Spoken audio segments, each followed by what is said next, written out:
NPU having a single vote. Each NPU chair must formally notify the Office of Zoning and Development and APAP of their official delegate and alternate, and only these delegates or alternates may vote.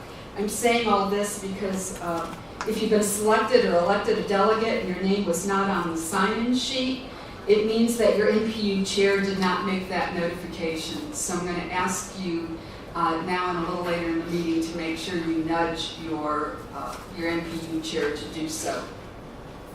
I have some forms that I can share with you for your NPU chair to use. So that we can keep to our 2-hour time frame, I'll be recognizing only delegates and alternates to speak throughout much of the meeting.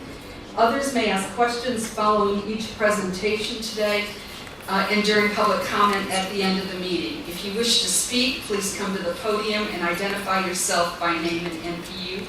Comments made from the floor will not be picked up by Channel 26, and quite frankly, I won't hear them either, so if you're not recognized, that's the reason why. Please keep all comments germane to the topic being addressed and respectful of everyone in the room. I'll be watching the time and may need to cut off discussion at some point so that we can get through our entire agenda. I hope you understand. This is my first meeting, and as I said earlier, so expect it to be a little rocky.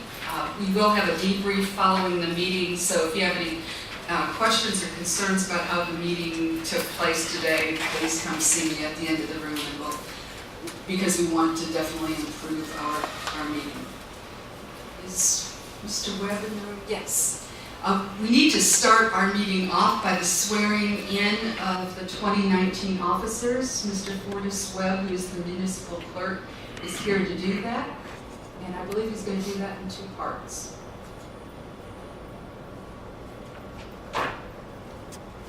Good morning, Madam President, members of APAP. There we go. Thank you. Again, good morning, Madam President. Good morning.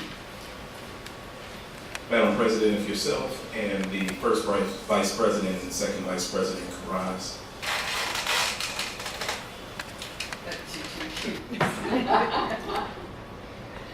I would ask you to raise your right hand and repeat after me.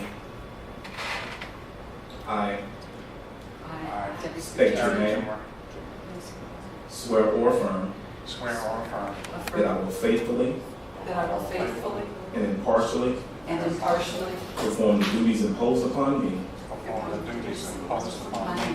by my election or appointment as the President and Vice President of the Atlanta Planning Advisory Board.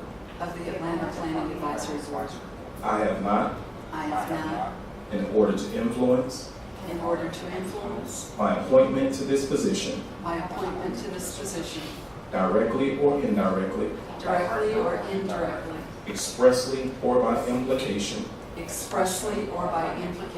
promise my vote or support to any person in all things pertaining to my position. I will be governed by what is my conviction for public good. I further swear or affirm that I will uphold and support the Constitution and laws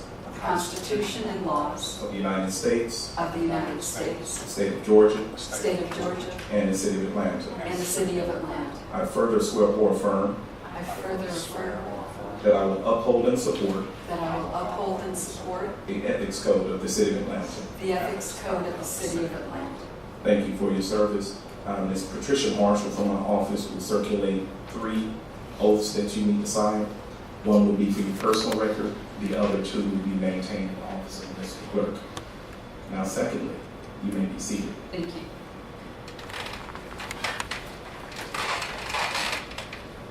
Will the other members of the board please rise? As previously stated, raise your right hand and repeat after me. I state your name, swear or affirm that I will faithfully and impartially perform the duties imposed upon me by reason of my election or appointment as an officer of the Atlanta Planning Advisory Board. I have not, in order to influence my appointment to this position, directly or indirectly, expressly or by implication, promise my vote or support to any person in all things pertaining to my position. I will be governed by what is my conviction for public good. I further swear or affirm that I will uphold and support the Constitution and laws of the United States, the state of Georgia, and the city of Atlanta. I further swear or affirm that I will uphold and support the ethics code of the city of Atlanta. Thank you so much. You may be seated.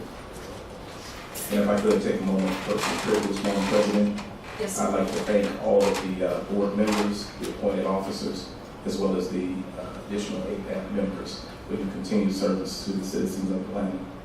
Thank you. thank you, Mr. Webb. Mr. Webb is going to do a short presentation in just a few minutes. As soon as we do the roll call and accept the agenda and minutes from the previous meetings.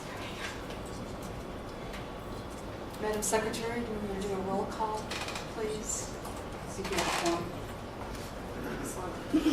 This is my first time doing a roll call, so if I mispronounce your name, please correct me loudly. Thank you. All right, roll call. NQA Delegate Brinkley Dickerson. Alternate none. NQB Richard Raw. Yes. Alternate Dr. John Muzzy. Oh, I'm here. I gotcha. Why are you not up there? I gotcha. You know? NPC. Zach Gober. Alternate none. NQD James Martin. Here.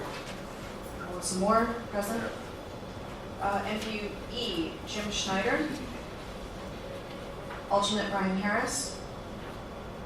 NQF Debbie. Present. No alternate. NQG Ola Reynolds. Present. Alternate Sonia Hodges. NQH Barbara Hubbard. Present. Alternate Charles Shelton. NQI Jennifer Freeman. Present. Alternate Ms. Glover. NQJ Benjamin Dickerson. Here. Alternate Al Bartel. Present. NQK Lita Harmon. No alternate. NQL Jennifer McIntosh. No alternate. NQN Michelle Schreiner. Alternate Rashid Muhammad. NQN Amy Stout. Here. Alternate Catherine Woodling. NQO Carl Holt. Alternate Marcus Owens. NQP Rasheen Hunter. Alternate Hope Hoffman. NQQ Eric. Present. Alternate David Getachew Smith. Natasha. NQR Alfred White.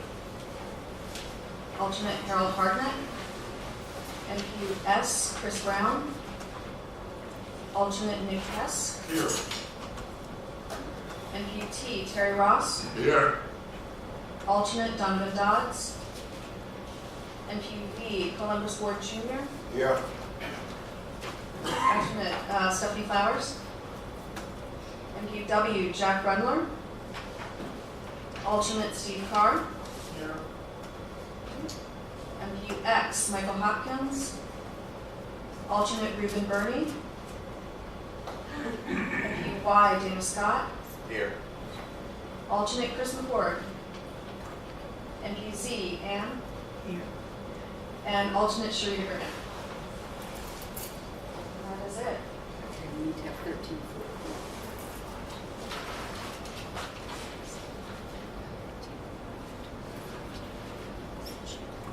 And that's the Madam President, we have a quorum.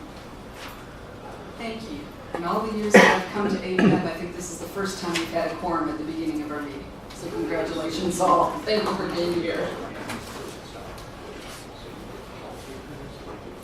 The first thing on the agenda is the adoption of the agenda. Are there any changes or additions? May I have a motion to adopt the agenda? So moved. Is there a second?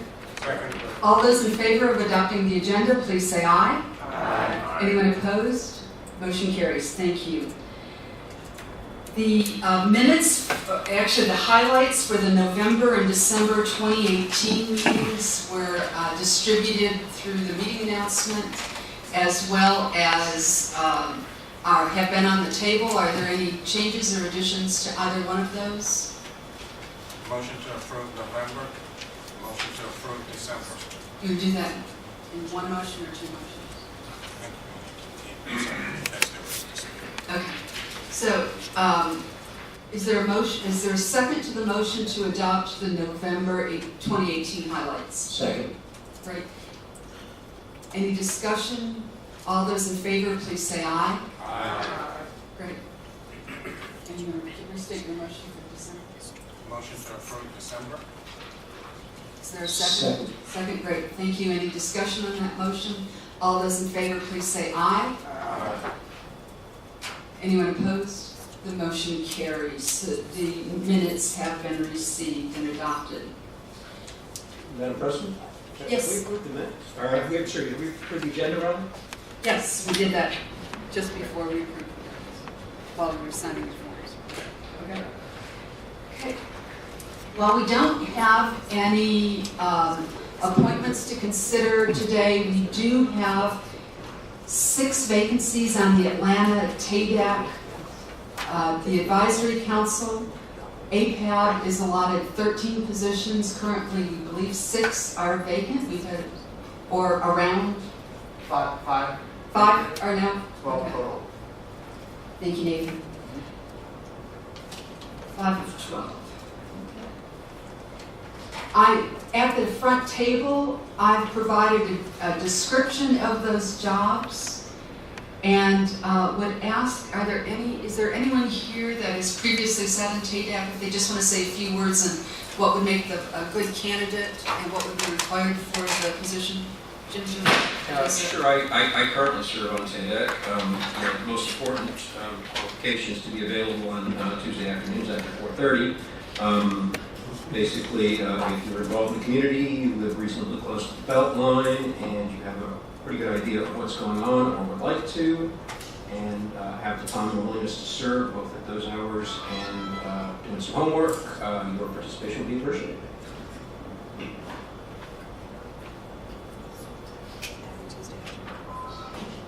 Sorry.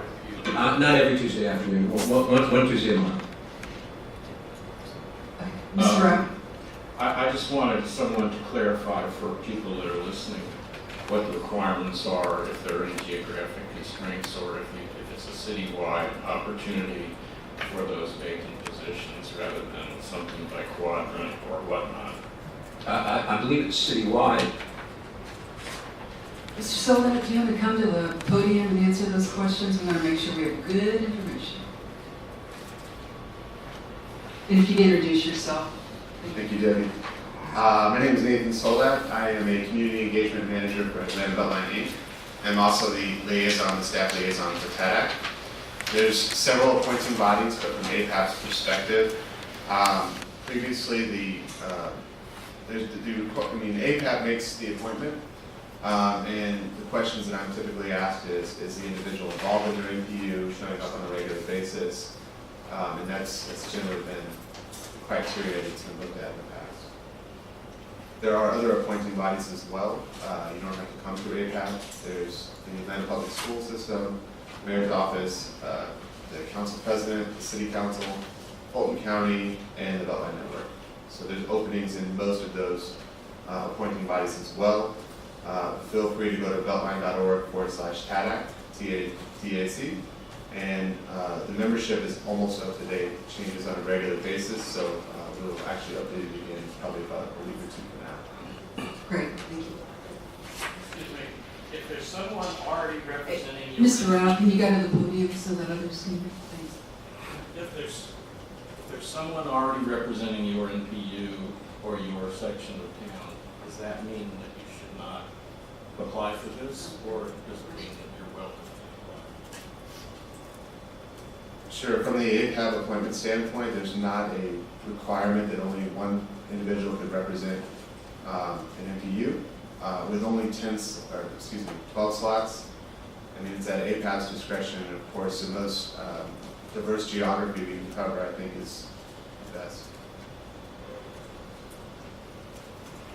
Yeah, Mr. Schumer. As I understand it, there is a section in the bylaws that handles the appointments, and I believe that we had clarification and discussion on that the last time the bylaws were redone, and it does state that we can pull from any geographic. For our appointments, that's correct. Okay. And now, just as a final comment, I'm going to be working with the Office of Zoning and Development to help us advertise these vacancies. It's a good number of people that we're responsible for, so we want to make sure that we can get it out to all the NPUs and that we've got good information going out, so thank you.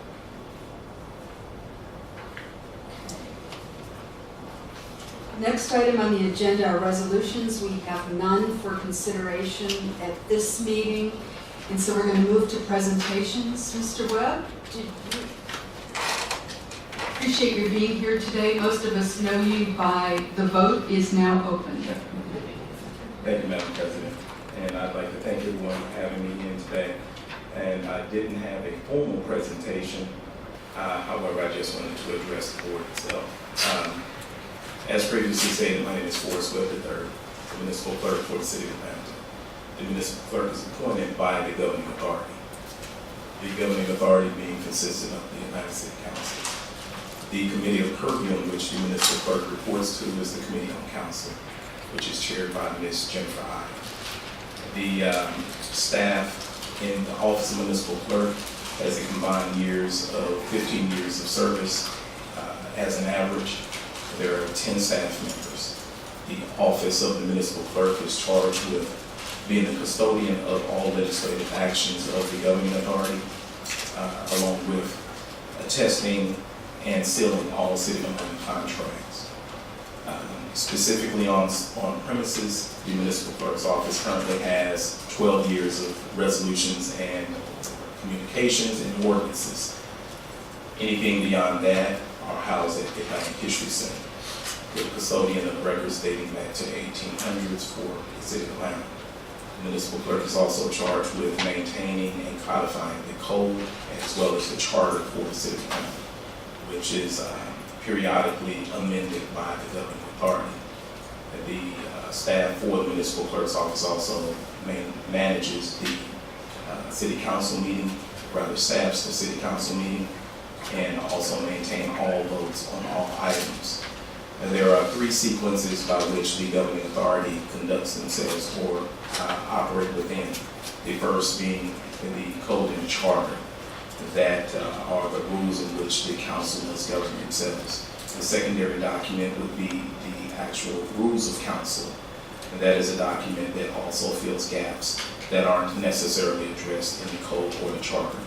The third document, which the governing authority governs themselves with, the rules of order, Robert's Rules of Order, rather. And Robert's Rules of Order is the prevailing document should the code or the charter or the rules of council not address a particular issue.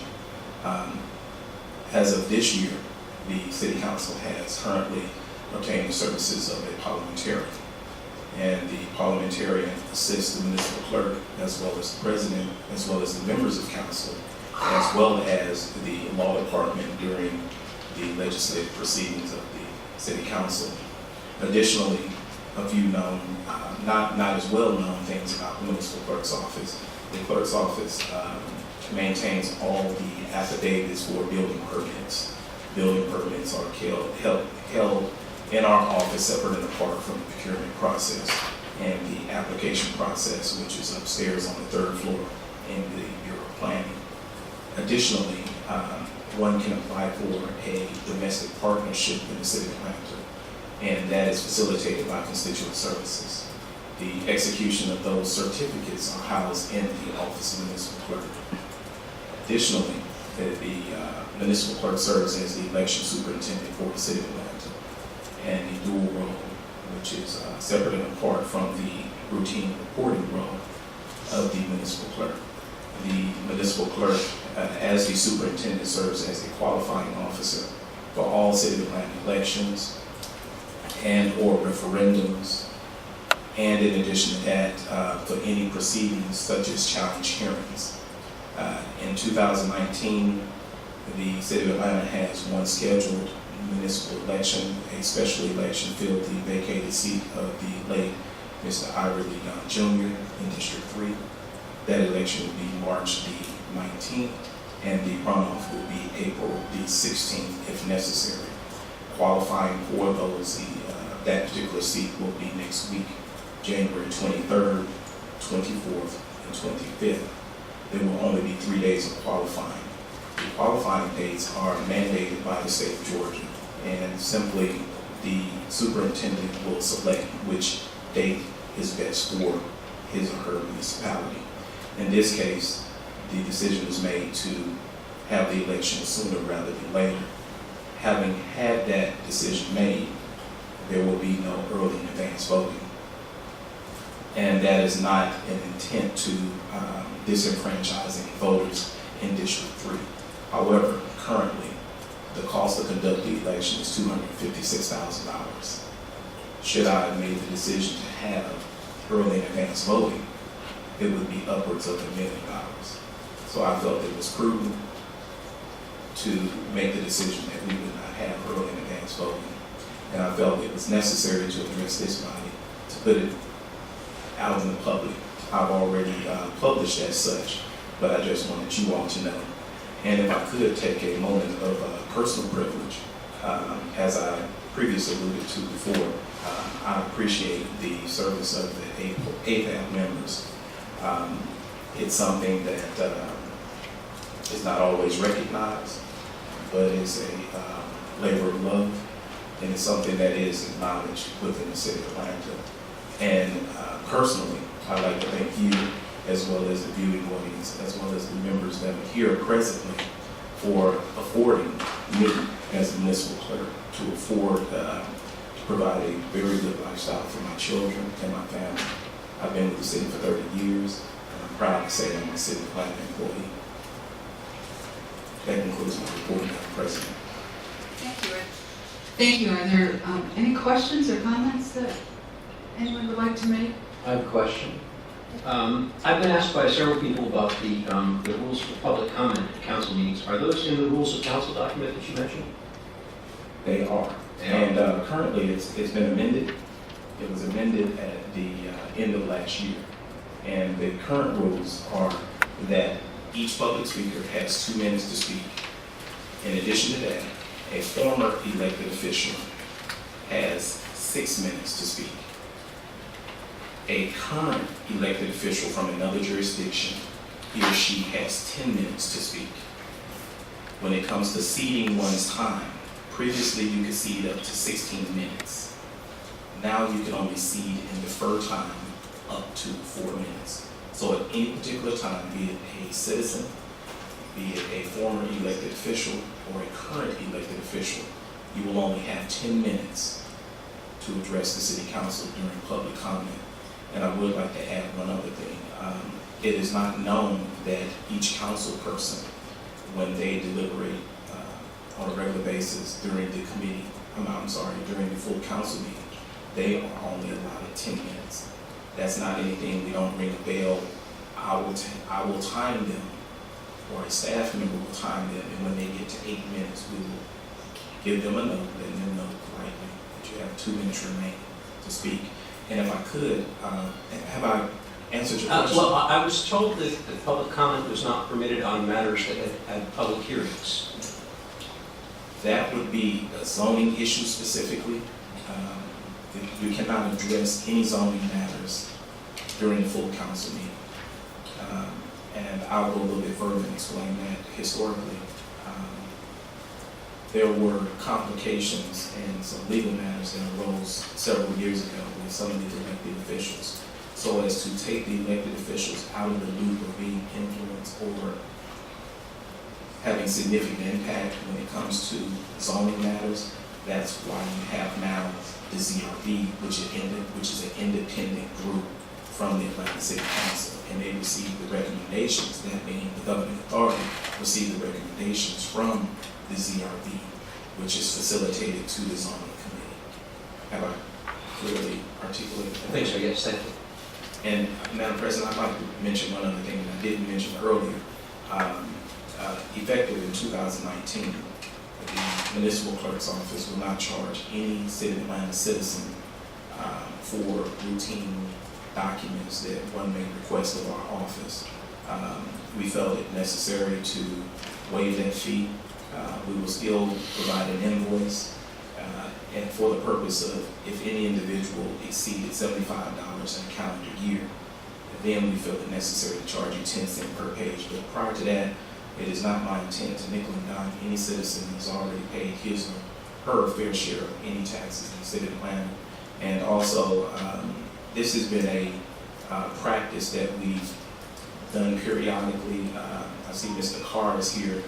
Routinely, he'll request information and he'll actually have it mailed to his house. So I'm not trying to make money off of any citizen that's already paid his or her fair share of taxes. And two other things, let me give you the contact number for the Municipal Clerk's Office. That contact number is area code 404-330-6032. That is the main line. And I'm a public official, so I will give you my direct line. Or you can get it from Mr. Carr. But my number is 404-330-6031. And should you need to email the Municipal Clerk's Office, the email address is municipalclerk@atlantagA.gov. And currently, we do not have an independent website for the Municipal Clerk's Office. Hopefully, we will have one later this year. But we do have an election website, which is located on the City of Atlanta's main website, as well as the Atlanta City Council's website. And there's a banner that says 2019 special election. And any questions and concerns that you may have, hopefully I've been able to articulate that and make that available to you. And just because you do not live in District 3 doesn't mean that you don't have an interest, because District 3 is one district that comprises your Atlanta City Council, which is collectively 15 council members, 12 specific districts, and 3 at-large members. Thank you, Madam President. Great, thank you. Mr. Carr, did you have a comment or question? I'm out of time, so here's something nickel. Put this in here.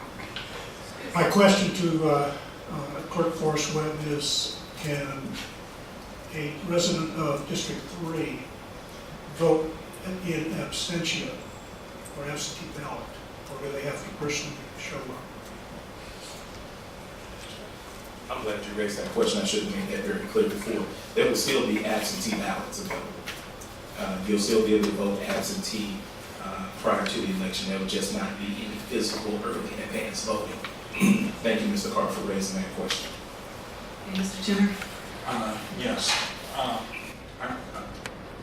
I raise this question only out of concern. The fact that you are not doing a early vote in terms of being a steward of our money, I think that's really great. But I wonder the ramifications of the message that you might be sending to people that are opposed to early vote for various reasons, that a monetary concern is enough reason not to have early voting. And Well, I'm kind of being the devil's advocate on this, and I trust me, I do appreciate the fact that you are and what you have done, but I just wanted to raise that. What is your opinion on that? As I indicated before, I just gave you what my rationale was for it. In addition to that, the voting attendance for special elections historically, I did not mention that. I looked back at some of this historical data that we had, and this historical data shows that for special elections, specific to a one district race, it is somewhere less than 20% voter turnout. And subsequently, to put a full staff in place for early and advanced voting is just not prudent. And it would reflect low voter turnout as well historically, and that's all I have to go by.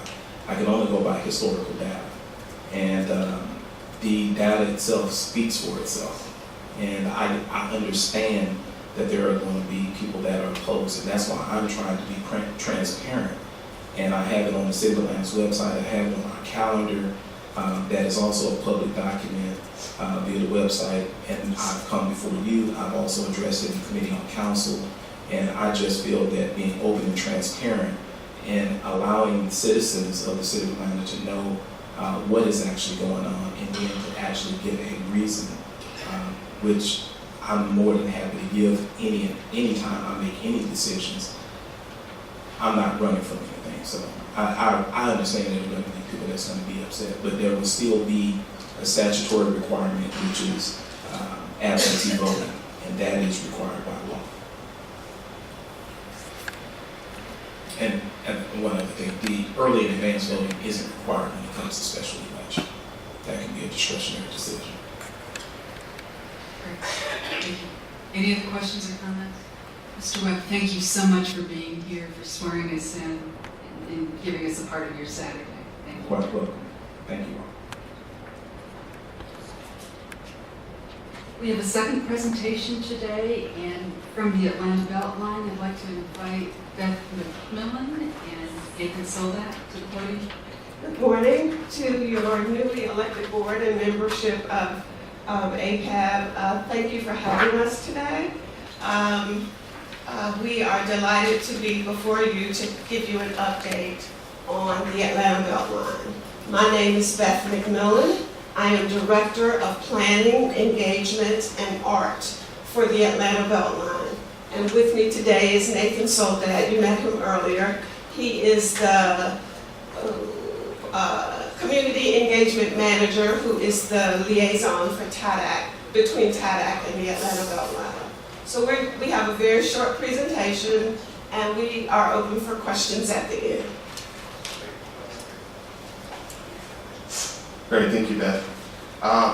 As Beth mentioned, we have a short presentation because we want to make sure that we address the issues through questions that people want to hear from. So what we're going to do is briefly go over what is the Atlanta Beltline. It means a lot of things to a lot of different people, and we want to make sure we're sort of grounded on the same page. That being said, this is a presentation that could go an hour for a one-on-one, so I'm going to breeze through it a little bit. We also have maps outside on the table if you want to take some material home and review it.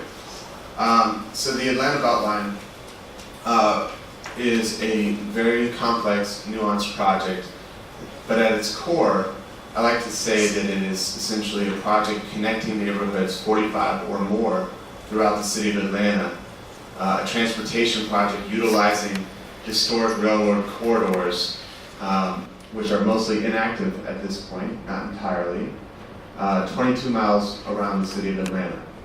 And the intention is to connect those neighborhoods through a number of transportation and transit investments, including 22 miles of light rail or streetcar, roughly 22 miles of trail with an additional 11 miles of trail connectivity into neighborhoods.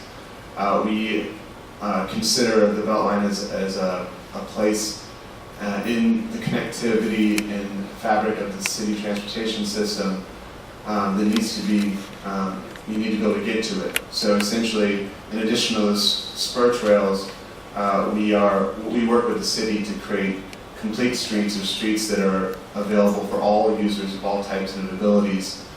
So those are 46 miles of complete streets or streetscapes to and from the Beltline. We have a park mandate and green space mandate of 1,300 acres of new space, as well as 700 acres of revitalized green space. There's a tremendous amount of environmental cleanup that goes with the project, both in the parks and the corridor, the rail corridor itself. There's a tremendous amount of economic development impact, as well as job creation that comes with the project around these public spaces. We also have an affordable housing and housing mandate as a whole. We have a goal of 5,600 affordable units by the time the project finishes in 2030. And in addition to that, the entire project is enhanced with public art accessible to all the citizens of Atlanta and beyond. About a year ago, we reset our vision and mission statement, and I won't read both of them to you because of time, but I do want to at least set the tone for what we were striving to do with our vision, which is very, very lofty, and it's certainly not something we can do by ourselves, but it's important to set that lofty vision to reach for, and that is to be a catalyst for making Atlanta a global beacon for equitable, inclusive, and sustainable city life. So very important. And with that, I will turn things over to Beth to really kind of recap what we covered last year, which is a lot of work. So 2018 was a monumental year for the Atlanta Beltline. We were able to secure the southern crescent, and that is the portion of the trail that will connect Glenwood over to the west side at Metropolitan, just below Metropolitan Avenue. We were also able to secure the Kudzu line, which is approaching northeast of the Atlanta Beltline, on the Atlanta Beltline, and that is important to get us up to and close to the active rail that is currently functioning in that part of the geography of the Beltline. We realizing the importance of affordable housing. There was a vice president of housing that was hired last year. His name is Dwayne Martin, and he is attuned to increasing the numbers of affordable housing units that are produced on the Atlanta Beltline. The Atlanta Beltline also participated in the city's housing initiative, where all people and groups doing affordable housing work came together and made recommendations as to how not only the Atlanta Beltline, but the city of Atlanta could address the affordable housing crunch that is being experienced. We also did a it says closing, but we did a groundbreaking on Adair Court, which is over on the west side, which is a senior living opportunity that is under construction. In addition to hires, we hired a chief equity and inclusion officer, hence the work to make this an inclusive and equitable project for all people around the Atlanta Beltline and the city of Atlanta. We are also doing some equity training with the staff at the Atlanta Beltline so that everyone, not just the equity officer, but all employees of the Atlanta Beltline recognize and implement equity and inclusion in the projects that they are responsible for. This is exciting for me because it falls under my direction. We launched the Beltline University, and on Friday, the letters to the students who will be a part, the first 35 students went out, and we are pleased to say that they are represented from around the Atlanta Beltline. That was the first requirement or criteria, is that we wanted people who were within the Atlanta Beltline neighborhoods. Now there are some that are outside because this is a city project. The last hire for 2018 was the Vice President of Branding. The brand Atlanta Beltline is important to the organization and to the city of Atlanta, but also the catalytic project that we are has impacts not only here in the city of Atlanta, and we want to be at the table where big ideas are being discussed. Because we are a big idea, but you also get to hear big ideas from other people that can influence this project. We did a community business survey. About 80% of the people who responded to the survey think that the Atlanta Beltline is still a worthwhile investment and support the project. We got the word out on the More Martyr referendum, and because of your participation in those community meetings and being very outspoken through your communities, the Atlanta Beltline project was awarded dollars in the tune of about $1 billion for the completion of the Atlanta Beltline. Now, it's not $1 billion at one time, it's over time, and so we have to work with those pots of money as they become available. The Northeast Trail is currently under design from 10th and Monroe, moving north from that point. That's about an 18 to 24 month process. And once it is a little bit further along, we will be back out to the community to talk about that design process. We've been out a couple of times, but we allow the consultant to do the work and to bring what he has heard back to the community when he's at 50% and then 80% and then complete. Anoda Park, a park over on the west side, is also under design. It should be wrapping up by the end of February. The design process should be wrapping up by the end of February or March, and we will go back to the community. We heard lots of great ideas from that community, and a lot of those ideas were able to influence the design of the project. The East Side Trail Extension Part 2, which gets the East Side Trail down to Memorial Drive, is underway and under construction. It's underway and under construction, and we are anticipating perhaps a spring opening of that trail. For the 6th year in a row, I believe it was, don't quote me on the number, the Atlanta Beltline 2017 audit was completed, and we had no findings, which means it was a clean audit. And it was 2018, and we were very happy about that. We like to think that we are great stewards of public dollars.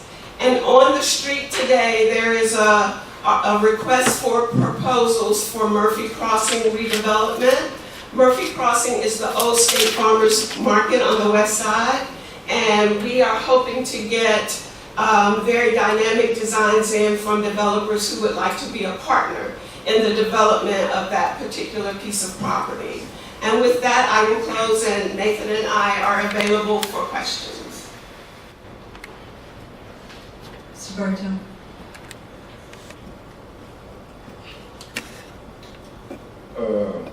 Yes, Madam President, members of the general body, and Introduce yourself first, please. good idea.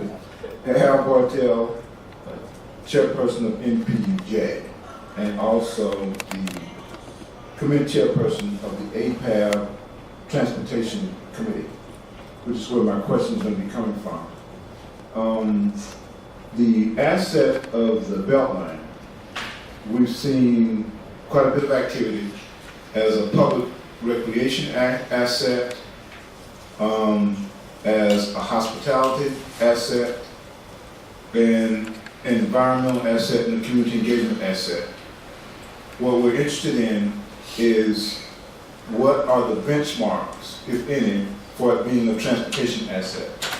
The more modern communication of $1 billion hit is noble as a concept, but given that the state and federal agencies are now meeting to redesign their relationship to the MARTA and the airport, we want to know how that $1 billion commitment is going to be redesigned, if any, and do we have any benchmarks that you can communicate to the APAB Transportation Committee that we can begin to look at to continue to have the Beltline be a transportation asset as well as a public hospitality asset?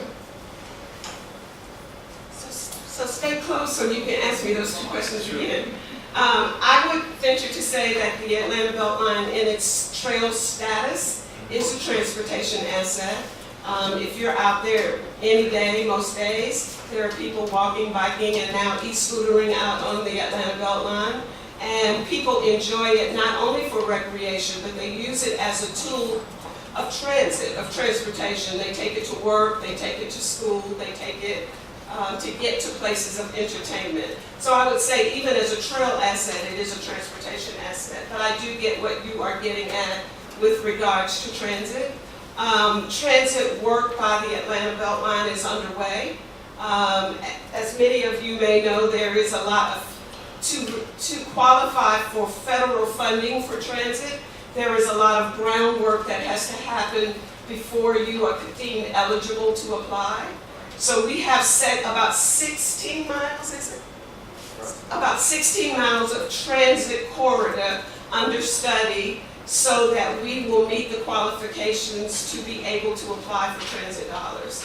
Once we hit those benchmarks, as you said, we would then be able to apply for federal dollars to move transit. The Beltline Tax Allocation District cannot support transit investments. It's too massive, and so it would require federal funding. And so that's where we are right now.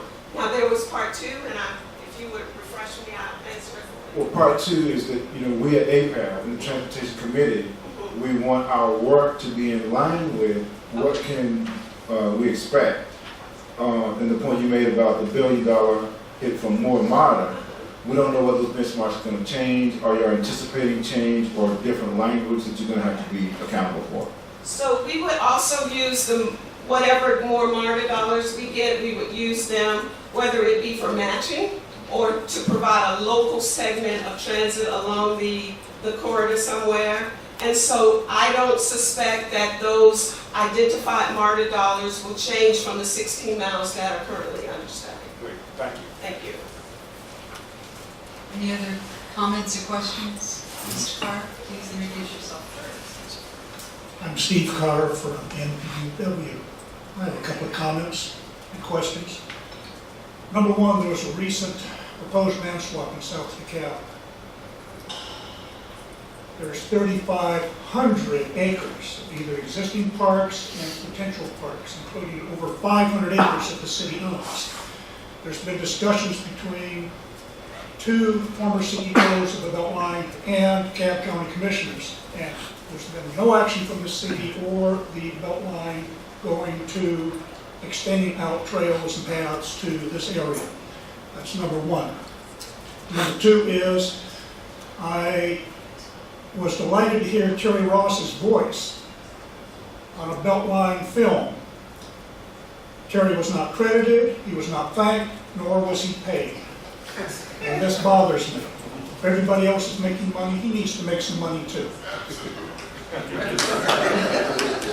Number three, citizen engagement. For many years, I've been in a very strong and aggressive, and I use the word aggressive because I got a letter, no, I didn't get a letter, I got a phone call from a private attorney saying that I was too aggressive with the Beltline, exercising my freedom of speech, and that bothers me a lot. One of the suggestions that I have made is that there needs to be Beltline committees in each of the NPUs so that in real time information be given to the NPUs so that they can weigh in, they can vet, they can, whatever it is, where the Beltline goes through those committees. Last comment I want to make is, for a number of years, I have owned land not only on the Beltline, but in the tax allocation district. That's TADAC, for those that haven't picked up on that. For at least 10 years, I have wanted, and I continue to want to do affordable housing. I've had zero help, not only from the city people in housing, but with the Beltline itself. I still want to do this.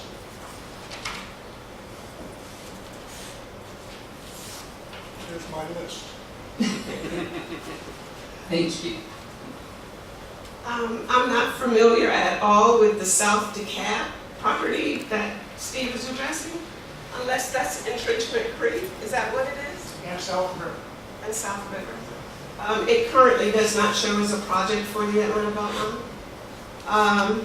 Terry Ross, I thought consented to do the voiceover for our video, but again, that didn't fall into me, and I need to check and see what happened there, but we appreciated your voice, and we get lots of compliments on it.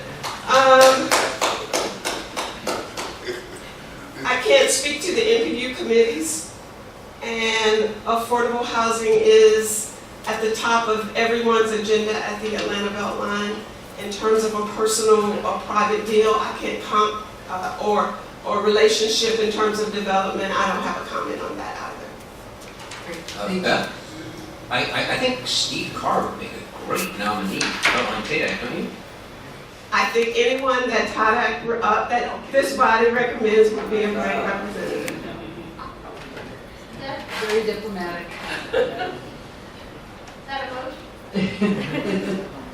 Thank you. I have considered that, but also it occurs to me that this could be a conflict of interest. Because not only do I own land on the Beltline and in the tax allocation district, I own a significant amount, and I am stymied by the Beltline. So if I'm being aggressive now, I'll probably invent a cuss word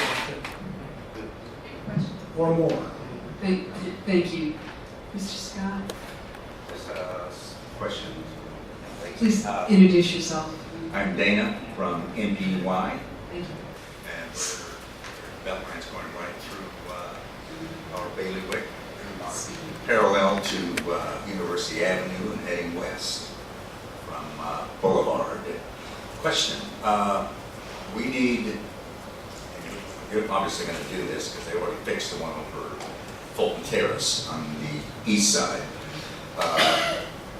My question is just the date, time, schedule for the trestles over Pryor Street and Metropolitan this summer or next year. That's a great question. I think I would just speak to the interim Southside Trail. The intention, as we've done when we've acquired other pieces of property along the Beltline, is to open up an interim trail. And what that means is a non-paved trail that is safe to traverse. Invasive plant species have been removed, sinkholes, erosion issues, and maybe most importantly, airpoint bridge crossings. So ensuring that bridge handrails and whatnot are intact, and that nobody's going to fall through the bridge, of course, right? And so the interim trail condition is, the goal is to have that finished by early summer. So that is, we're currently waiting for a few more assets to be removed by CSX from the corridor as we get in there and we make that a safe condition. Last comment? Yes, good morning. I'm Jamal Lee. I live in the area of MPUY. I had a question about what you meant by affordable housing. Will it be income-based? Will it only be apartment units? Will it be single-family homes? How will you determine what is affordable? What is that determination? So HUD determines the level of affordability for the city of Atlanta, and as such, the Atlanta Beltline uses those same numbers. Because this is a transit project and we need to have density on the corridor, what Atlanta Beltline would support within the corridor is some kind of multifamily housing. We need to bring a lot of people to the corridor because some of those people will ride the train that is coming. In the past, there has been down payment assistance used to purchase properties that were outside of the TAD but within the planning area. However, we were challenged on that, and so now TAD dollars, which affordable housing dollars are, can only be used within the tax allocation district. The TAD was carefully drawn to exclude single-family housing for the most part, and I don't suspect that the project would advocate for single-family housing within the tax allocation district. Again, because we want to drive density and directly on the corridor. Outside in the planning area, we support the development of single-family townhomes, duplexes within that planning area. And the planning area is a half mile on both sides of the Atlanta Beltline corridor. I would just add one more thing, that spending more than 30% of your income on housing is considered housing cost burden. So in terms of giving you a sense as to what's affordable, that's the first sort of lens to look at. And then you're taking the area median income, as Beth said, unfortunately for the entire metro, but that's the high standard, and looking at that and putting those together. Do you know if it's income based or the? Please step to the podium, please. Will the determination be income based for the people who are allowed to move into those units? Yes. Yes. That was a great segue question. I have heard Mr. Martin speak on a couple of occasions about affordable housing, and he does an excellent job in explaining not only the concept of affordable housing, but also how it will work on the Beltline. We will invite him to a meeting where we can spend some good time talking with him. Absolutely, and this will just be a plug. Beltline.org/meetings. We post every presentation, every agenda, every flyer. We have feedback mechanisms, and all of our contact information should you prefer to engage with us over the phone or in person. The most recent presentation that Debbie saw actually from our Suburban 5 Master Plan update is online, and there's 5 or 6 slides in there that really give great visualizations as to what is affordable housing, and what does that mean, with some examples of numbers of income, etc. Oh. One of the requirements as set by City Council is that TADAC and the Beltline Affordable Housing Advisory Board do an annual report out to the public. That is set for March.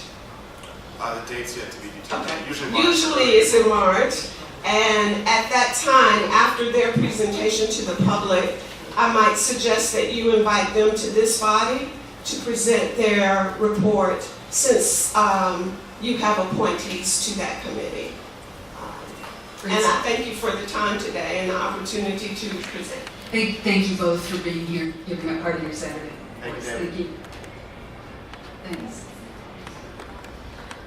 Okay, I think let's move on to board and task force reports. I'm going to go through the list of agendas. If the appointee is here, please step to the podium if you want to make a report. The Beltline Tax Allocation District, we've been referring to that as TADAC. Does anyone want to make a report? Yeah, I'm on TADAC. I don't know if anyone else here is. We did not meet this month because we decided to defer our monthly meeting until our annual business meeting, which will be on the 9th of February, at which we will be discussing, among other things, the annual report out as mentioned. That's all I have to report. Thank you. Citizen Review Board. We have a representative here who wants to speak. The Code Enforcement Commission, Ms. Bush.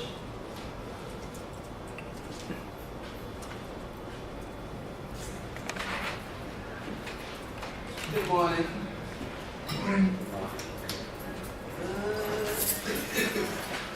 Okay, since the reports require action items only, I have not been present to give any action items until today. The Code Enforcement Committee has a subcommittee whereby we are organizing a Code Enforcement Academy for the citizens of Atlanta. And the details of this academy are 5 sessions every other Saturday by a city department, with a start date of March 16th from 9:30 until 12 noon. The city departments included are Public Works, the Municipal Court, Zoning, Building Permits, Business License, that's just one altogether, Watershed and Fire, and course, the Code Enforcement Division of APD. The target audience includes NPUs, neighborhood associations, and interested citizens. The marketing strategy, there's a marketing committee within the subcommittee to address getting the information out to NPUs. They're going to do PSAs on Channel 26, social media, and neighborhood meetings. The training will be open to 50 participants. Application for the academy will be by way of Eventbrite and the city's clerk office.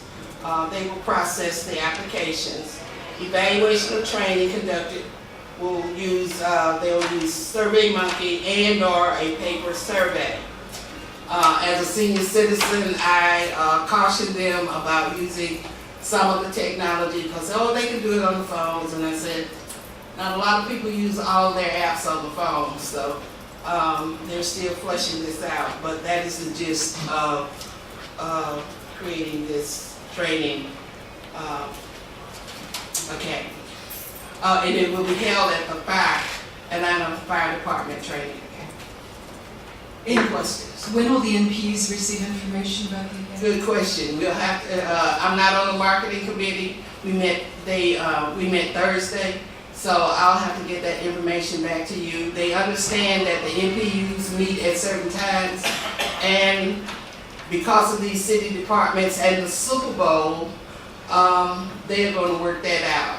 But the representatives from the departments that were present on Thursday have other people in their office to do the marketing piece. So it is up to them to get the flyers out, but stay tuned. Okay, good. Thank you. I have one question. Yeah. During the latter part of last year, the Code Enforcement Department went back to divvying up their code enforcement officers so that where we had one code enforcement officer per NPU and we could count on getting reports and all, they took them away and now they have 3 and 4 NPUs that they are servicing. Has your committee received any information regarding the possibility that we will go back to having one designated code enforcement officer per NPU? That was not discussed. There is a new chief of code enforcement. I believe his name is Lieutenant Mason. So I can contact him to find out about your request. However, that particular problem was not discussed in any of the meetings. I will say as a citizen that the monies that the code enforcement people collect for registration of vacant properties and so forth, that money does not go into the code enforcement budget. It goes into the general budget. And I think it's a general fund. And I mentioned this before.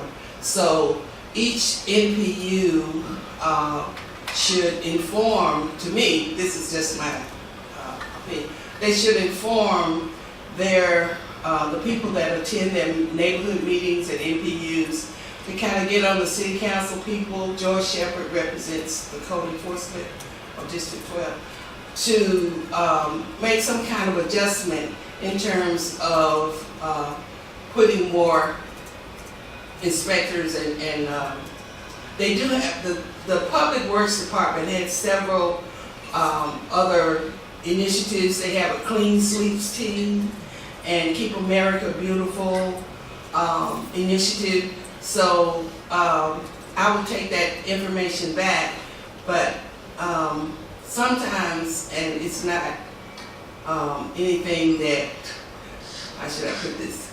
The left hand doesn't know what the right hand's doing. That's the best I can tell of that, because the training, and as a representative for you, I asked, okay, you're going to do this training academy, you're going to do this training book. The Mayor's Office for Innovation has created a community engagement playbook.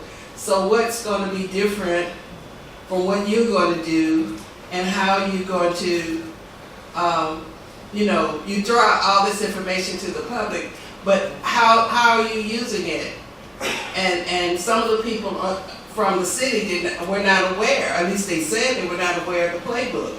So you see there's some not misinformation, but a lot of the city workers are not familiar with the community engagement playbook, because a lot of citizens ask questions about the function, or they expect certain services from a department, but that's not the responsibility of that department. So that's why that community engagement playbook was designed to train people on how to use city services. So now you have this fire academy, training academy piece, which is, we have, Atlanta is growing by leaps and bounds, so trying to catch up. And plus the cyber attack has kind of pushed back court dates on code enforcement violations, so they're playing catch up on that. Okay. I find a lot of times that officials representing specific areas that come to the NPUs have convenient lapses of memory, and as opposed to them really not knowing or haven't been introduced to things, that is a convenience because they are not, let's say, up to date on it, or they have not done their homework, and so it's a convenience as opposed to an actual, they were not told, they don't know. And I think I've discussed this before, especially with some of the code enforcement people. We've had issues that have been going on for years, and they will tell us at one point that it's in the probate court, and we can't find out who owns the property because it's in the probate court. Well, it just so happens that the probate judge was in the meeting, and she researched it, and they came back with the same thing in the next meeting, and they were told, no, it's not in the probate court. There is no such issue in the probate court. And so that's just to set an example. And that's one of the things that I would really like to see addressed at some point, to have the people that are representing be prepared to actually present to the NPUs the facts of the case, or that they should have been following for 2 to 3 years in some instances. I digress. Thank you. The only thing I can say is I could take your grievances or your concerns back to the Code Enforcement Committee, because in my NPU, the Code Enforcement Officer, I questioned that, and she said, I was told to do this, and that's all I'm supposed to do.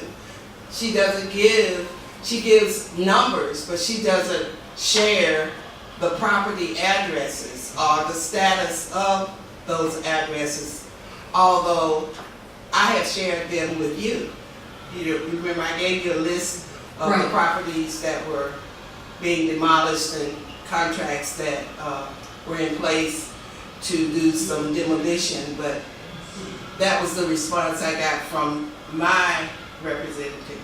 So if the committee or the board would like to just list the concerns you have about the code enforcement process, I can raise that issue with the committee next month. Okay, just to be quick and brief, as I promised Debbie, there is one exception to that, and that is Officer McClendon from the Sweet Project. He has been extremely responsive and very thorough to everything that we have asked of him, and I just want Nita to throw that out there. That's Officer McClendon. Okay. Thank you. Thank you, Ms. Bush, for staying on top of this for us. Ms. Hubbard, do you have a report for Keep It Plain and Beautiful? No report. I skipped the Ethics Board. Dr. Newmark is going to be here in March to give us an update. License Review Board, you see you're now here, and Invest Atlanta. What's Mr. Rosa? ACRB is here. Oh, you missed I called it earlier. Do you have a report? I do. Can you keep it to about 3 minutes? Of course. Okay. Please come to the podium and introduce yourself.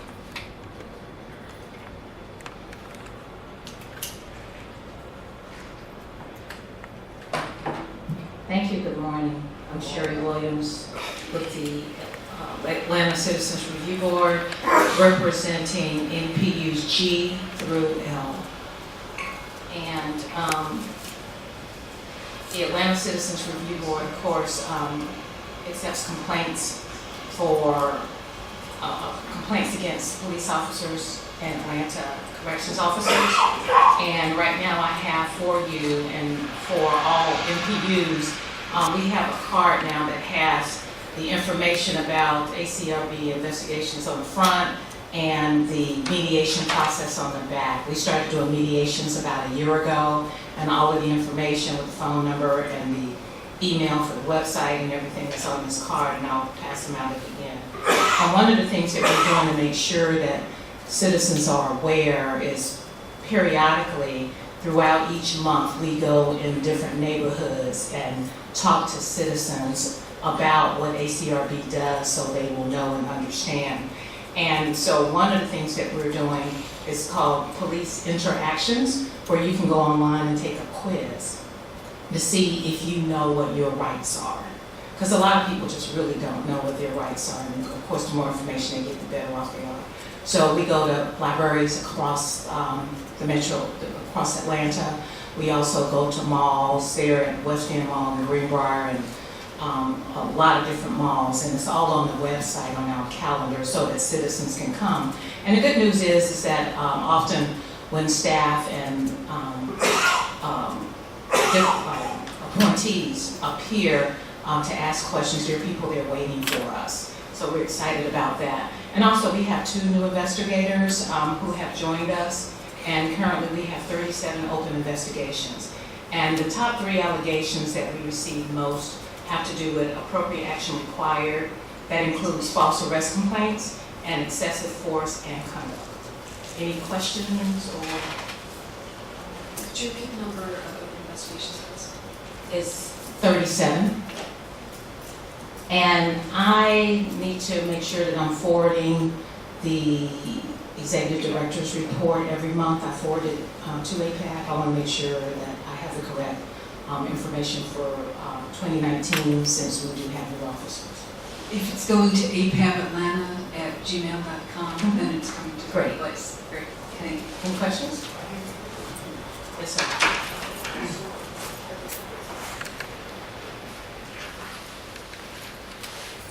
So about Would you introduce yourself, please? my name is Nick Hess. I'm the chair of NPUS. Thanks, Nick. Just about how long does an investigation take on average? Oh, wow. Each complaint is different.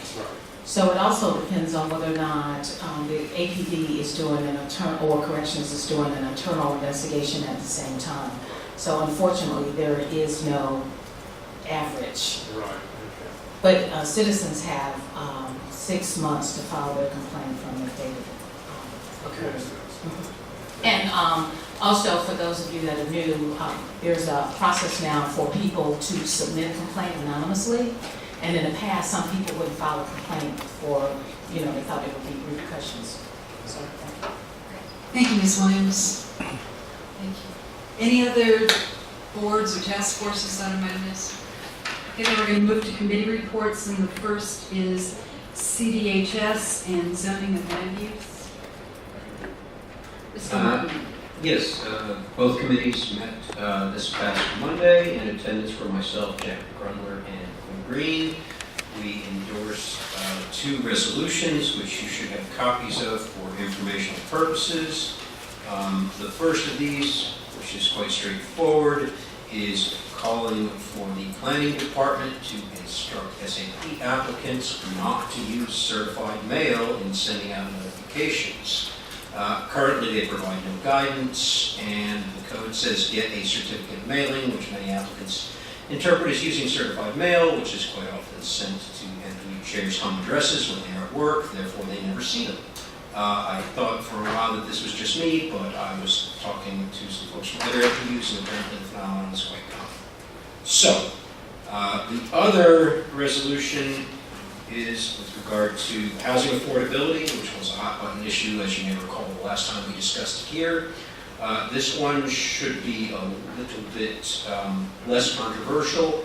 All we are asking for is for the planning department to provide us with a boilerplate zoning condition that we can attach to rezonings, calling for affordability where it's not otherwise required. One can imagine a variety of circumstances where a community might wish to do this, and currently we have no language available to us to draft an appropriate and enforceable condition. We're working on several other things, but have none of them ready to bring to the body as yet. These two resolutions, we are hoping will go to the executive committee next month and come back here for a vote in February. Questions? Did you also want to comment on the ad hoc? Oh, sorry, yes, the ad hoc committee has not met since our meetings in the fall. We are awaiting feedback from the executive committee before taking further action. But I have everybody's email address still, so if you're on my email list for that and haven't heard from me, that's why. I expect we will be meeting again in the future, but as yet we do not have a schedule for those meetings. Great, thank you. Any questions, comments about that report? Mr. Carr?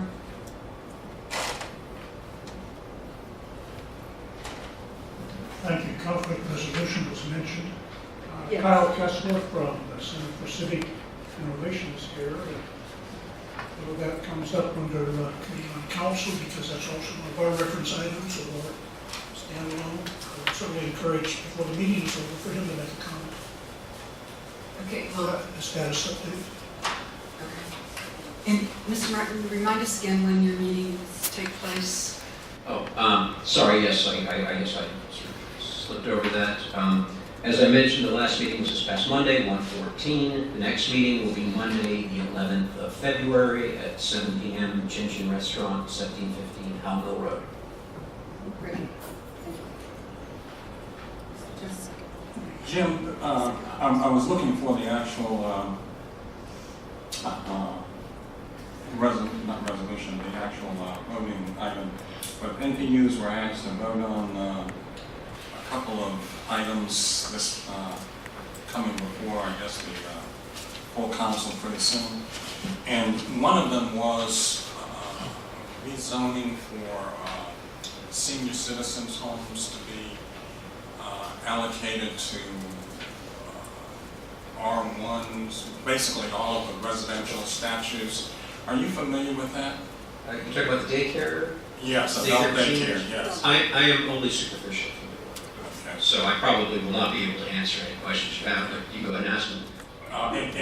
We have John here who might be able to answer. Yes, it's not really a question as much as it is a caution, I guess. Currently, you cannot have a adult daycare in your R1, 2, etc. And this would open up, even though it has some defined restrictions, it would still open something up new where you could all of a sudden next door to you have this adult daycare facility, and I just think that it's something to look at with caution. NPU voted on it and we disapproved of it. McKinley, do you want to comment? If you got a specific question, I can address it. Specifically, I guess I'm just really mentioning out to the board, or maybe you can express what the actual document is trying to do. So right now, as it stands, in other jurisdictions in Metro Atlanta, adult daycare facilities are allowed. However, in the city, they're technically illegal. So what we're going to do is we're going to add that as a permitted use by way of special use permit. So there will be a public review process. We're going to add, like you said, some regulations, put some teeth in there. So we can't have a bunch of adult daycare facilities in one neighborhood or along a corridor. And again, these are up to 6, and these are adults unrelated by blood or marriage. And this is just during the day. And these are heavily regulated by DCA. So we're just adding that to permitted use, and the DCA will handle the enforcement. Is there a backstory to why this legislation was introduced? Again, other jurisdictions in Metro Atlanta allow it. We typically don't, so I'm assuming an applicant came by to, a number of applicants have come by to request this, and because we don't allow it, we felt like it's necessary. And again, I'd like to stress just one point, and that is that it is currently not available to R1, R2, and it would open it up to those zoning criteria. So I'm just trying to bring caution to it, I guess. One thing I might ask with regard to this is sort of a follow-on to that, but these specially permitted uses, they go through a process much like a rezoning. And one imagines that when you add a specially permitted use in a zoning district, that the reason why you do it is because you don't think that every lot within that zoning district will be suitable for that use. And so I'm wondering, in this particular case, what sorts of single-family residential properties staff would deem inappropriate for that use? Or what review criteria you would use in making a staff recommendation to the ZRB? That's a good question. I don't have the answer today, but I could definitely consult with those who work on the zoning ordinance more so to get back to you guys.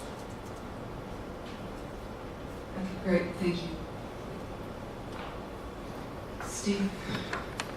Thank you. Question that did come up at our zoning committee for W. How is the 2,000 feet measured? So that is the bird flies, or go around the sidewalk, crosswalk, and over and under and around and so forth? It's usually property line to property line.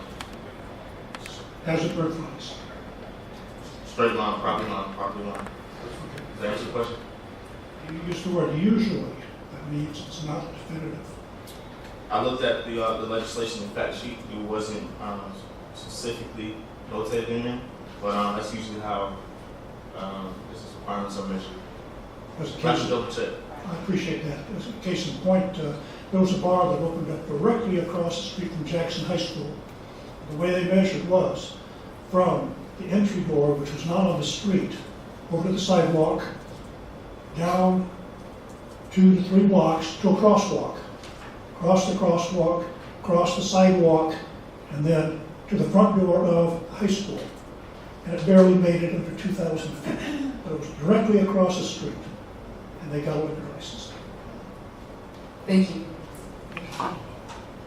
We're going to move along to make sure that we get to everyone's reports. Mr. Bartel, do you have a Transportation Committee report? I do.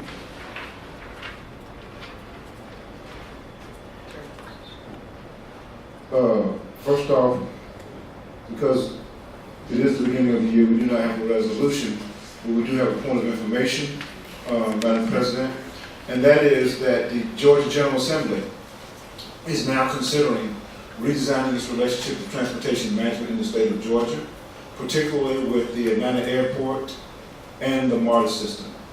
In effect, the management accountability for the Atlanta Airport and the management accountability for the MARTA will no longer be under the jurisdiction of the Atlanta City Council or the Atlanta administration. The committees have been established at the Georgia General Assembly. They will be meeting this year between in January, February, and March. When that data becomes available, this Transportation Committee will hold Transportation Committee meetings for input and resolution design, and keep the Executive Committee and the full body informed as the timetable for the communication of that data, collection of that data, and the circulation of that data. Great. That concludes Thank you. my report. And when will the next Transportation Committee meet? For the first? It depends on when the first data becomes available from the Transportation Committee, from the State House and the State Senate. I do not expect that to happen in the month of January. Okay, great, thank you. I'm sorry, Committee on Council dropped off my cheat sheet. Do you have a report, Mr. Ross? Yes.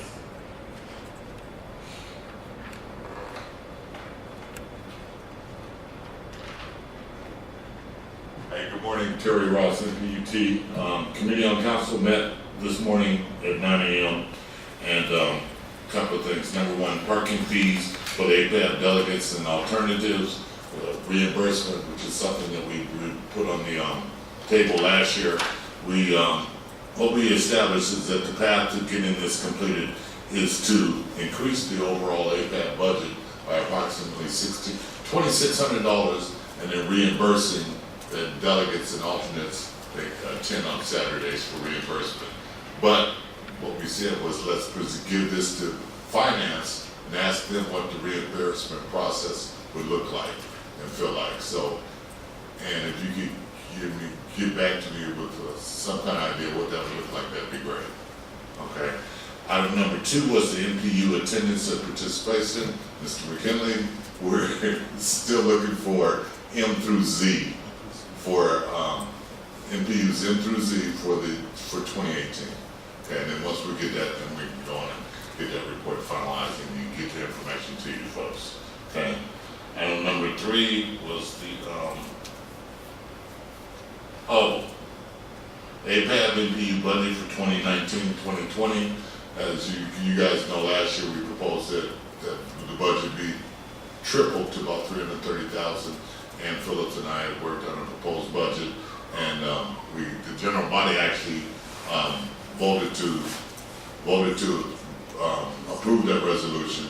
And so, but we didn't get much traction on it. We didn't get very far on it. So what we're saying is let's try it again this year to increase the overall budget for APAB and NPU. Ann and I, we spoke this morning. We will work out the proposed budget. Debbie was at our meeting as well, suggested that we also come up with talking points for the delegates and representative delegates and alternates, so that when we talk to city council members and the reps from the mayor's office, that we can all be on the same page when we propose this budget increase for APAB and NPU. So, and like I said, Ann and I will work on the proposed budget increase. What we'll be asking the general body for, one, is support on this, and number 2, someone to take point on coming up with the talking points so that they can be distributed among all the delegates and alternates. Okay. So we'll be appealing to somebody from the general body to take point on that. Mr. Al Bartel has agreed to help on that as well. So, okay. And item number 4 was the conflict resolution. We were just wondering what the status of that was. And Jim, you gave us the update during your report. Okay, thank you very much. That concludes the report for the Committee on Council. We meet next month, February 16th, 9 a.m. right here in this room. Great. Thank you. Thank you. Education and public engagement.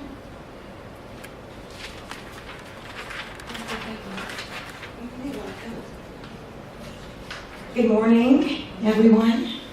This is Jennifer Freeman, MPUI alternate. And again, I want to congratulate our newly elected 2019 officers. I also like to say to Debbie that we did, and also to the public, that Debbie and I, we met. I had a nice lunch, and we both were on the same page about making sure that APAB continues to the next level. So we're excited about that. Thank you. You're welcome. I wanted to, Jennifer Freeman, by the way. Okay, I have a few announcements and also some action items. To Terry Ross, I just wanted to kind of clarify that the resolution that we passed last year was actually to propose the MPU grant budget to be increased, not the general fund budget. So it's very important that we make that distinction and that we continue to advocate to the elected officials that that is a resolution that we have passed and that we can hold them accountable to that. Also, I wanted to let everyone know that on January 1st, an end of the year e-news was sent with highlights of data points of 2018 engagement, new leadership transition, the number of resolutions that were passed really from 2017 and 18, which were about 15. And then also the social media impressions as well. Carrie and I will work on a special edition e-news that will go out next week. Since January 1st, the data that we have received, well, since January 1st to date, I should say, we have had 82 likes on our Facebook page. So we are starting to really expand synergy as it relates to making sure that the citizens know and also community groups know what we are doing. So we're increasing that number in just this year, just this year and this month. The marketing and communications team will present a proposed plan for 2019 at the February 10th executive committee meeting. Myself, Carrie, and also Trey will be meeting with Debbie prior to that meeting. As it relates to APS, there is an equity and excellence at APS conversation going on. There was one held January 16th at Long Middle School, and the final conversation will be held January 22nd at Sutton Middle for all those who are interested. PTA Day at the Capitol will be February 28th, and they are asking everyone to wear red in that support of that day. If you want more details, you may visit www.georgiaga.org for more information. As soon as the Georgia PTA's legislative agenda is available as it relates to education, I will let the body know. All of these announcements have been posted on our Facebook page, and you can like us on our Facebook page at APAB Atlanta. You can follow us on Twitter at the handle APAB25. You can also sign up for newsletters at apabatlanta.org. That completes my conclusion of my committee, Madam Chair. Great, thank you. You're welcome. Any questions?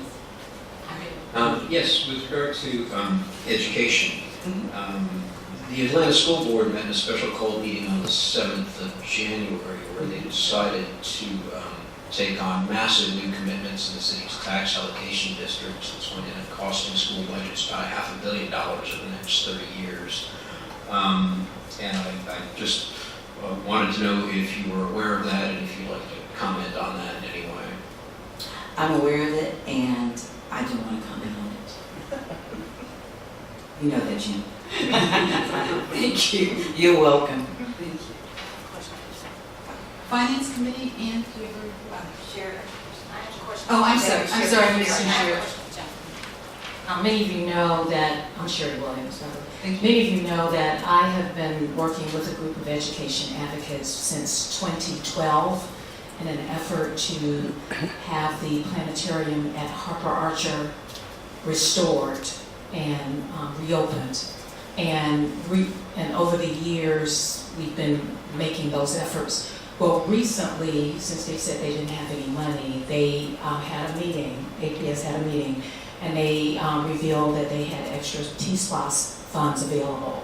So they allocated $2.4 million in additional funds to Harper Archer that is now being converted from a middle school to an elementary school.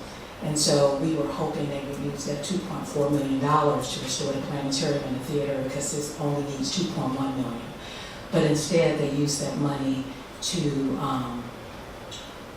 fund concrete, asphalt, and windows. They are not using any of that additional money to help increase the academic achievement of the students. And the supporter report ran an article on it, and I think I've already sent it to Jennifer. On January the 7th, that was done by Maggie Lee, and I would like for you to know your comments on that, and because that would be beneficial for the students if they would allocate that money towards STEM versus concrete, asphalt, and new windows. Okay, you want my comment on why they did not use the money for what you think about it based on how the money could be used for academic achievement versus concrete? Well, let me just say this because I'm not clear. Are you saying that they've already used a portion of that $2.4 million for asphalt and construction-related projects already, and they still have more money left over? Could you please clarify? But I'm going to hold this conversation. Can the two of you get together and then perhaps at the next meeting or sometime during the month send something out to Because it sounds like Jennifer needs some background. Yeah, I'll do that, and I'll include an update in the report next Okay, month. great. That Thank you sounds so good. much. You're welcome. Very good. Thank you. I want to forward, also re-forward it to you so that the rest of the board can see it, because this is a time-sensitive issue, Okay. because they could reallocate money. Okay, great. Thank you. Okay, Ann. Ann Phillips, NPUC, Chair of NPUC. Currently, we are still operating out of 2018 budget monies. We currently have $2,028 in the general fund. You know, our general fund is given to us through the city. And our fiscal year is the same as the city's fiscal year. So starting July 1st, 2018, we received the $3,000 for the general fund. At this point, we still have $2,028 in that fund. The grant funds for 2018, we currently have a balance of $1,455. Now, the application for the grant for 2019 is being submitted for APAP. We are submitting an application for $5,000 or more. And I think all of you probably know that the NBUs were instructed to apply for $3,000, and then of course APAP $5,000. So the remaining money for the 2018 grant, there are a couple of things that we will have, I guess, before June 30th. Of course, that one is going to be our retreat. So monies from the remaining funds will go for that. Also, our monthly videography and e-news cost. You know, each month we have a videographer here. Sometimes we don't have the TV for Channel 26, so we have our own videographer, so we can't put our sessions online. So out of the remaining general fund, we will be paying our videography fees and our e-news fees. I'd like to ask each chairperson and each delegate and alternate, if you're not a chair, if you would ask your chairperson to please send a list of your email addresses of your residents and members to APAP Atlanta. And the reason for that is we want to send our e-news to as many residents in the city of Atlanta as possible. And I know that each chairperson probably has at least 200 or 300 email addresses on their email listing. So if you would send those to us, and Debbie will forward it over to Jennifer, and then your residents can get your e-news directly. As I said, for 2019, we're applying for $5,000 for the grant. Our fiscal year ends June 30th, and of course, hopefully we'll get the $3,000 again for the general fund. So if we get the $5,000 for 2019 and the $3,000, we'll be operating with a little less than we did for 2018. In 2018, we received $7,500 for the grant funds. Do you have any questions? And a suggestion, does planning, you have a list of attendees at all of the NPUs. Can you send that information to Ian? Yeah, absolutely. We keep a distribution list.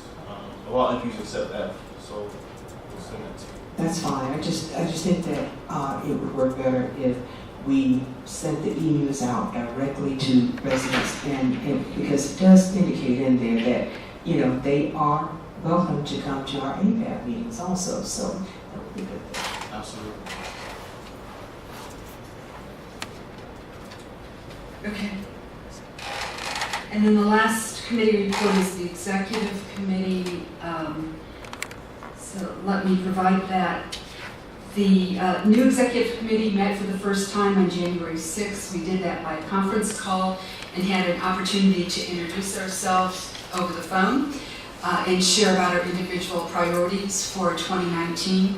I believe that this new executive committee does have a shared vision to work for a much stronger APAP that supports and strengthens our NPUs and by doing that, our neighborhoods.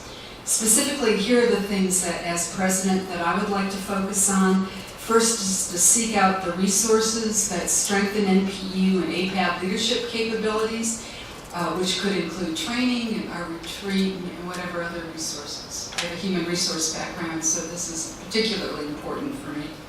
I want to look for ways to strengthen our credibility and input on voting matters. Sometimes we feel in the NPUs that we vote, but it doesn't go anywhere. And so by building that credibility, we want to make what we do matter. We want to develop a communications framework where NPUs and neighborhoods can go to one source to get information on calendar events, policy changes, and then share with their networks. Those of us that are NPU chairs know that we get a ton of emails. Some are easily transmitted through our social media, and others take a lot of work and can be very frustrating. And then finally, to work with the Office of Zoning and Development to create networking opportunities with council members, city administration, and NPU leaders, and to partner with them to advertise their APAB appointment opportunities and calendar information on NPU agendas so that we can get the word out about the good things that the NPUs are doing and APAB's doing. So to that end, we agreed on a couple first steps. First, to work with Councilmember Ide's office and others to reinstitute the APAB representative on the Renew Atlanta T-SPLOS infrastructure task force with the goal of adding more citizen input into that process. I've already begun discussions with Councilmember Ide's office on that. And they seem to be open to the suggestions to get it going again. This is a good time to do this, as Renew is starting a series of public meetings to talk about prioritizing projects. And if you didn't see it there, the schedule of public meetings was on the table. So make sure that you have these dates and share them. We also want to work with the Office of Zoning and Development to put the Beltline TADAC vacancies announcements on the NPU agendas, or at least the flyer in their packets, so that we can get wide distribution. And then also to be actively engaged in the Center for Civic Innovation's NPU project and work to shape its outcome and sniff out misinformation and correct it before it becomes truth. We've got a lot of energy in this group. I think it's very exciting. We are going to have to take some baby steps because many of us are wearing several hats, but we are going to need your help. And so this is where your work starts. APAB delegates, alternates, and chairs, please report back to your NPU on the following items. First, make sure that those TADAC vacancies are announced. You've got the flyers. We'll get them to into your agendas or with your packets, but we do need to fill those slots. Second, there's the 2 resolutions that Jim Martin mentioned. They're going to be on the agenda next month. And make sure that your MP knows that we'll be considering them and bring back feedback to us on where your MPs stand on that. We are going to be convening a group to talk about how to improve the value of city department ambassadors who come to our NPU meetings. We have a lengthy discussion about the code enforcement officers. Some are terrific, some are not, and so we're going to convene a group to talk about what those standards should be and then send folks out to meet with the different departments so that we can increase the value of their presentations. And I'm looking for volunteers to be on that group. Doesn't have to be a delegate or alternate. If you've got someone in your MPU that's interested, please shoot them my way. Ms. Bush also mentioned the upcoming Code Enforcement Academy starting March 16th. Please give your NPUs a heads up that that's coming. It sounds like a valuable resource for the NPU. As soon as we have the information available, we'll also shoot that out to you, but get folks thinking that that's going to be happening. And then I have, John's going to provide the list of the NP mailing list directly to Ann or me, one or the other, and we're going to get that to Jennifer to build our Atlanta APAB list. NPUF maintains our own list. We've stopped using the city's distribution list, so I will get that to you as well. And at the executive committee, we did discuss moving our next meeting, which is currently scheduled for Super Bowl Sunday. We didn't think we'd have a very high turnout for that. So we're moving it to the following week, 4 p.m. at Manuel's Tavern in the Eagle Nest. That's a private room in the back behind the black curtain. The meetings are open to the public and everyone is welcome. Some of the things that we'll be talking about are bylaw changes, the conflict resolution status, and the budget for this year. And then finally, I'm going to be out of town next month. We've had this trip planned for a while, so Eric's going to be chairing the meeting next month.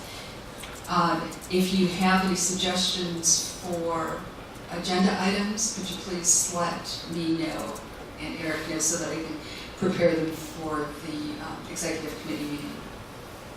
Any questions about my report? Any comments? I don't know if it's appropriate time, if we should go in another slot, but I thought we did discuss the identification badges. Is that something that's coming up? Yeah, that's also on my list. John and I are in conversation about that. Upcoming events and meetings, I just mentioned the next APAB Executive Committee meeting at Manuel's. Our next APAB meeting is on February 16th, same time, same place, right here. Does anyone want to make any announcements from their NPU? Mr. Carr moving to the podium. And then I'm going to open up for public comment and other announcements. The last meeting announcement you just made was the general membership meeting that was approved.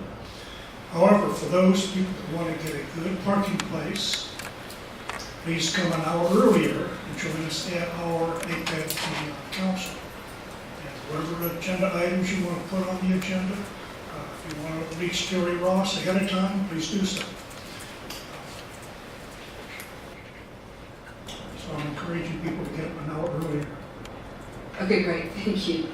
It's tough on Saturdays, especially for me. Any other comments? A reminder, I mentioned this at the very beginning, some of you might not have been there. If our list of delegates and alternates is not correct, it's because your NPU chair did not fill out this form and send it to Jonathan for our records. So if you need forms, I've got some hard copies, we can send you an email, but we do need to get them in and make sure that we've got an accurate accounting. Madam President, if I could, I can list the NPUs that have just a few. NPU E is an Echo, NPU I, NPU M, NPU N is Nancy, NPU O, NPU R, NPU T, NPU V, and NPU W. Great. We need your delegates and alternates for APAC. Great. You heard your NPU call. Get the form in. To the podium, ma'am. No worries. Okay. Okay. Are there any public comments or announcements? Please come to the podium. Just one, my other hat that I wear for Sherry Williams with Georgia Stand Up. National Transit Equity Week is going to be in Atlanta February the 11th through the 16th. And what transit equity does is educate the public as to the importance of public transit to the community across the nation.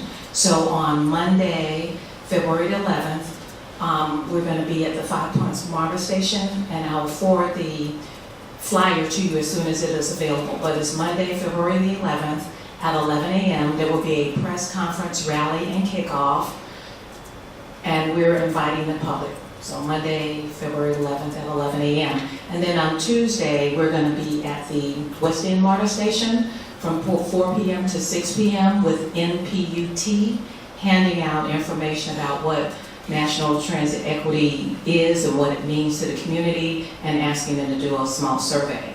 NPUS is also at Oakland City Station going to be doing the same thing on that Thursday. So I just wanted to let you guys know that the flyer is coming. So thank you very much. Great, thank you. Good information. Kyle Kessler, representing the Center for Civic Innovation. Since we last met, or since I presented in November during public comment, we did hold our meeting with NPU leaders. Many of the folks who were in this room were in attendance. We had 30 different attendees from 15 NPUs across the city. And we will be following up with each of those members who was able to attend, and new leadership. Obviously, there have been some changes to get sort of back running in this new year. We have also met with the Community Development Human Services Committee. Likewise, there were people who were in this room, back on December 11th. It ended up being basically an hour-long presentation plus Q&A. So if you have any questions, chances are City Council asked those as well, so please go back and look at the archives for Channel 26 on December 11th. We are looking to get on their agenda quarterly. We're looking for the first one to actually be a work session, so we're working with council staff to get that scheduled. But hopefully we'll be able to go in depth on what our project is regarding the NPU work. We are in the final stages of working with our hiring processes for our civic engagement manager, so hopefully within the next few weeks we'll have additional staff capacity on board to pull this project off. And one last update.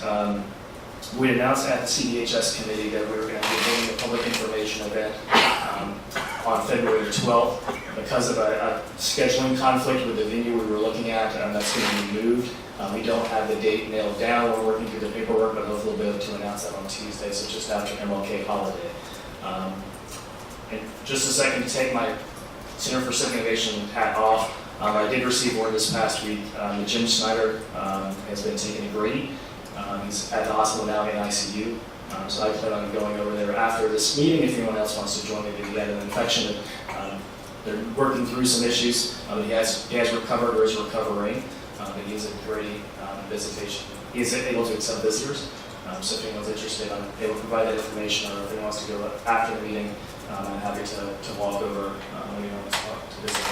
So, any questions regarding the interview project or what CCS next week? Thank you for the information about Jim Schneider. He's not aware of that. Yeah, thanks. Any other public comment? Is there any other business to come before the NPU today, or the APF today? Oops, wrong. If not, Motion to adjourn? second. All in favor of adjourning about 2 minutes early, please say aye. Aye. Anyone opposed? Motion carries. Meeting's adjourned. If anyone's interested in debriefing this meeting, come join us at the front. Thank you.